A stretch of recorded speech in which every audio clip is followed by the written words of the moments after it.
Krandegan merupakan salah satu desa yang ada di Kabupaten Purworejo. Masuk ke dalam Kecamatan Bayan, Krandegan mempunyai cara-cara inspiratif dalam menghadapi pandemi COVID-19. Diarahkan langsung oleh kepala desanya, Dwinanto. Warga Krandegan bahu-membahu menanggulangi kondisi akibat pandemi yang belum diketahui pasti kapan akan berakhir. Sebagai kepala desa yang dipilih langsung oleh warga, Dwinanto memiliki tanggung jawab besar untuk memakmurkan desanya dan mensejahterakan rakyatnya. Di tengah wabah COVID-19 yang belum menunjukkan tanda-tanda penurunan, Dwinanto menggagas beberapa ide agar desanya memiliki ketahanan dan warganya bisa tetap survive dalam menghadapi situasi ini. Yang pertama adalah kegiatan klaster kesehatan. Demi menjaga kesehatan seluruh warga, Desa Krandegan mendirikan posko kesehatan. Posko Krandegan ini merupakan posko kesehatan pertama di Kecamatan Bayan. Desa menyediakan pula alat-alat kesehatan yang diperlukan, seperti ember, alat cuci tangan, masker, dan sabun. Karang Taruna dan PKK pun dikerahkan untuk memberikan edukasi kepada warga tentang wabah COVID-19 ini. Yang kedua adalah kegiatan klaster ketahanan pangan. Klaster ini menurut Dwinanto sangat penting di tengah pandemi. Ia melihat potensi kesulitan pangan akibat pandemi. Idenya adalah mengedukasi warganya untuk menanam tanaman pangan seperti bayam, kangkung, dan jagung di lahan yang mereka punya. Bibit diberikan secara cuma-cuma. Sementara untuk warga Krandegan yang tidak memiliki lahan cukup, dikenalkan cara bercocok tanam dengan hidroponik. Dengan cara ini, mereka akan tetap bisa survive dan memiliki ketahanan pangan. Dengan cara ini, mereka akan tetap bisa memiliki ketahanan dalam hal pangan. Yang ketiga adalah kegiatan klaster sosial ekonomi. Upaya menanggulangi dampak sosial ekonomi akibat pandemi COVID-19 yang ada di Desa Krandegan adalah kegiatan padat karya umum. Diharapkan dengan kegiatan ini, warga yang terganggu mata pencahariannya karena pandemi corona masih tetap bisa mendapatkan penghasilan setiap hari. Mereka bekerja membersihkan makam, membuat jalan, membuat drainase, dan lain sebagainya, dan akan mendapatkan penghasilan sebesar Rp55.000 per hari. Biasanya saya keliling servis payung dikarenakan ini ada virus COVID-19 itu ngikut padat karya, Pak. Nggak bisa keliling servis payung, Pak.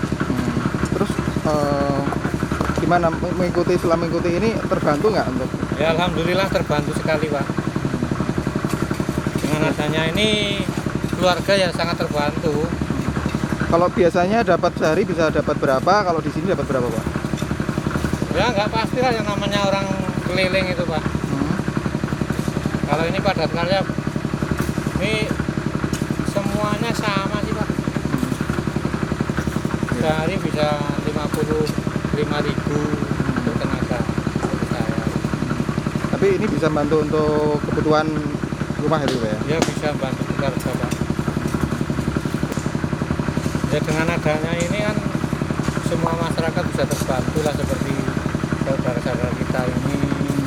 Ya maunya sih kalau ada padat karya terus ya mau-mau aja, Pak. Selain itu, ada pula bantuan cair langsung atau BCL. Ini adalah salah satu program sosial yang digagas pemerintah Desa Krandegan dalam menanggulangi pandemi yang masih berlangsung. Mereka yang miskin, mereka yang tidak bekerja, yang terdampak corona ini tapi tidak mendapat bantuan dari pemerintah, kita berikan mereka sembako gratis dan bantuan uang. Kemudian yang keempat, untuk seluruh masyarakat miskin kaya, kita membantu mereka dengan cara menyediakan sembako murah.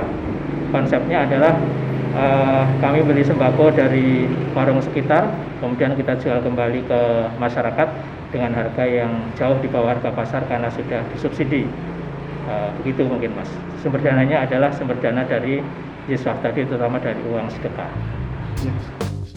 BCL merupakan kegiatan pemberian bantuan uang tunai kepada warga miskin dan warga yang terdampak pandemi COVID-19, khususnya bagi warga yang belum tersentuh bantuan PKH, BLT, dan BPNT. baik dari pusat ataupun dana desa. Masing-masing kakak berhak atas uang senilai Rp300.000 untuk membantu kesulitan ekonominya. Akan ada 60 kakak penerima di tahap pertama BCL ini. BCL atau bantuan cair langsung ini menggunakan sumber dana dari pengelolaan zakat infak dan sedekah yang dikelola oleh desa. BCL mengisi ruang kosong warga yang akibat regulasi atau kuota pemerintah belum bisa mendapatkan alokasi bantuan sosial. Warga miskin yang masuk BPT tapi tidak mendapatkan BPNP diusulkan mendapatkan BLT Rp600.000 selama 3 bulan yang bersumber dari dana desa. Seluruh masyarakat, baik miskin maupun kaya, berhak membeli sembako murah. Uniknya, sembako ini dibeli dari pedagang yang merupakan warga desa Kerandegan dengan harga wajar, yang kemudian dijual lagi dengan harga murah subsidi. Subsidi ini berasal dari dana donasi para perantau maupun warga setempat yang mampu. Menerima tahun ini 750 juta. Tahun ini kita fokuskan memang ke BLT dan kegiatan padat karya, karena memang ini untuk menanggulangi dampak ekonomi yang terjadi di tengah masyarakat. Kegiatan pasar bergerak dan meja anti lapar di Desa Kerandegan juga merupakan solusi lain untuk mengatasi kesulitan di bidang sosial ekonomi. Pasar bergerak merupakan kegiatan pengadaan bahan-bahan pokok kebutuhan rumah yang dibeli dari warga desa dan dijual kembali kepada mereka yang membutuhkan dengan harga yang lebih murah dari harga pasaran. Harga bisa menjadi lebih murah karena mendapatkan subsidi dari desa. Warga Kerandegan antusias terhadap kegiatan pasar bergerak ini karena dirasa sangat membantu. Seluruh masyarakat, baik miskin maupun kaya, berhak membeli sembako murah.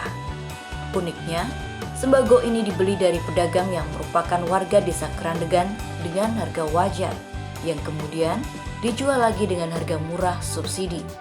Subsidi ini berasal dari dana donasi para perantau maupun warga setempat yang mampu. Ya seneng, alhamdulillah, seneng banget. Jadi tadi dapat apa aja, Bu? Ya beras 5 kilo, telur sekilo, minyak seliter, gula sekilo, mie sedap 5, terus ayam sekilo. Nah, itu harganya murah atau seperti apa, Bu? Murah, ya alhamdulillah murah. Sekarang ayam naik lagi. Naik lagi. Kalau yang dari subsidi dari desa ini berapa, Bu? 18.000. 18.000 untuk ayam itu ya. Untuk yang berasnya, Bu? 6.000 sekilonya, kali 5. Ya ini masih, kalau di warung-warung saya sendiri kurang suka nggak belanja sih, tapi memang masih jauh di bawah harga pasar. Jauh dari harga pasar ya, Pak? Iya. Meja anti lapar adalah salah satu cara inspiratif penanggulangan dampak adanya pandemi COVID-19, utamanya selama bulan puasa. Di teras kantor desa, disediakan sebuah meja yang dinamakan meja anti lapar. Setiap sore, di meja ini tersedia menu buka puasa untuk mereka yang membutuhkan. Pada prinsipnya, meja anti lapar ini connecting people. Siapa saja yang ada kelebihan boleh mengisi, dan siapa saja yang membutuhkan dipersilakan mengambil. Warga sendiri sukarela masuk ke dalam tim ini. Melalui pesan WhatsApp, setiap hari mereka mendata siapa saja yang berkenan mengisi meja dan siapa saja yang membutuhkan. Menjelang sore, selalu ada yang mengisi meja tersebut dengan hidangan berbuka puasa. Warga yang membutuhkan dipersilakan mengambil sesuai kebutuhan mereka. Selain diambil sendiri di meja anti lapar, tim relawan akan mendatangi satu persatu rumah-rumah warga yang membutuhkan untuk mengantarkan menu buka puasa. Saya kira mungkin nanti ketika ini dampak corona ini terus berlanjut, akan ada kebijakan baru. Dan kami pun tiap hari terus melakukan pasar murah sampai nanti dana yang kami miliki itu sudah tidak ada atau kemudian dampak corona sudah selesai. Kegiatan-kegiatan yang dilakukan Desa Kerandegan dalam menanggulangi dan mengatasi dampak adanya pandemi COVID-19 ini merupakan kegiatan inspiratif dan akan terus dilakukan sampai dana yang tersedia habis atau masa pandemi COVID-19 ini berakhir. Ya harapannya sering-sering dapat harapannya sering-sering dapat bantuan begitu, apalagi saat kondisi kayak sekarang ya, kita nggak bisa kemana-mana, istilahnya nggak jualan, nggak apa, jadi Terima kasih Pak Lurah. Harapannya ya lebih baik lagi. Tahun ke depan bisa itu. Lebih baik lagi daripada yang sekarang.